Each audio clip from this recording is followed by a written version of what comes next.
자, 분위기 바꿔볼게요. 킥보드를 타다가 왜 도망을 쳤을까요? 결제 안 한 거예요, 하재근 평론가님? 운전하다가 이런 사람이 갑자기 나타나면 정말 깜짝 놀랄 것 같습니다. 어허. 당시 모습 영상으로 보시겠습니다. 네네. 승용차가 지하차도로 들어가려는 순간에 오른쪽 인도에서 전동 킥보드 한 대가 접근하고 있습니다. 빨간불이 켜진 건널목을 그대로 통과하다가 그만 승용차하고 충돌하고 말았는데 킥보드 운전자는 승용차 앞유리창에 고꾸라지듯이 떨어졌습니다. 충격에 잠시 비틀대는가 싶더니 그대로 사라져 버리고 말았습니다. 어머나. 아니 근데 지금 보세요. 최재문 교수님.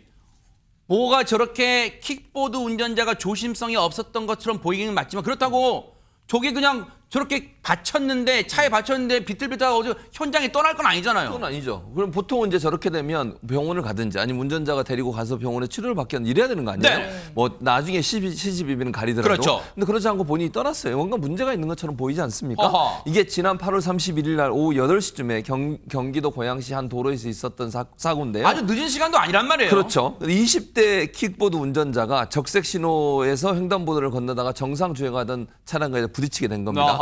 분명히 본인이 그러니까 잘못했죠. 보행자가 건널 수 없는 지금 그렇죠. 신호였단 말이에요. 그렇습니다. 네. 근데 사고 직후 저렇게 떠나는 모습 왜 그랬냐? 신고를 받고 경찰이 출동을 했는데 아하. 이 운전자 있지 않습니까? 네. 사고를 냈던 운전자 같은 경우에 술 냄새가 났다는 거예요. 킥보드 운전자가. 킥보드 운전자가. 그래서 그게 이유가 아닌가 하는 생각이 든다는 거예요. 네. 그래서 이 경찰이 킥보드 운전자의 도주 방향으로 수색을 하던 중에 네. 길바닥에 떨어진 킥보드 운전자의 지갑을 발견하게 됩니다. 아마 넘어지면서 지갑이 떨어진 것 같아요. 그래서 그걸 발견해서 신원이 거기 나오잖아요. 지갑 그러네요. 보면 네네. 신분증 같은 게 있으니까. 네. 신원을 특정해서 사고 현장에서 1km 떨어진 20대 남성 운전자, 킥보드 운전자의 집으로 찾아갔다고 합니다. 자, 일단 저 킥보드 운전자의 집으로 찾아갔다는 것은 거의 포위망이 완전 좁혀진 거잖아요. 관련 얘기 좀 들어보시고 이어가 보도록 하겠습니다.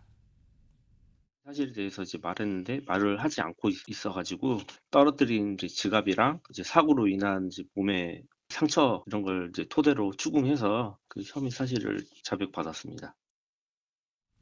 아무리 생각해도 몸에 상처까지 날 정도의 충격이 컸단 얘기인데 근데 왜 현장에서 도망쳤을까요? 박성배 변호사님. 사고가 났음에도 그대로 현장에서 벗어난다. 술에 취해서 정신이 없거나 음주 사실을 숨기기 위한 목적이 의심됩니다. 실제 경찰은 이 남성에게 음주 측정을 시도해본 결과 혈중 알코올 농도 0.196% 면허 취소 수치였습니다. 얼마 혈중 알코올 농도가 얼마요? 박성배 변호사님? 0.196% 만취 상태입니다. 완전 만만치네 만만치 진짜.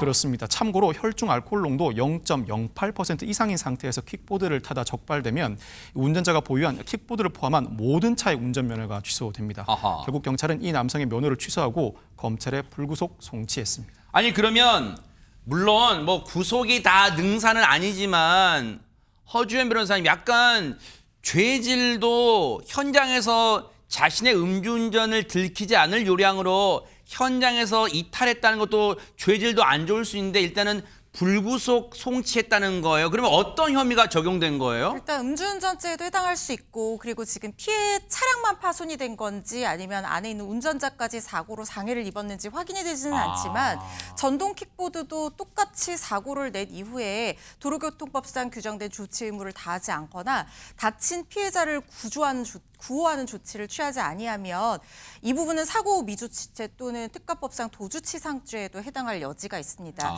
그렇지만 전동 킥보드 사고 같은 경우에는 뭐 형량은 똑같다 할지라도 차량으로 사고를 내고 도망간 경우와는 달리 좀 양형상으로 좀 가볍게 처벌되는 경우들이 많거든요.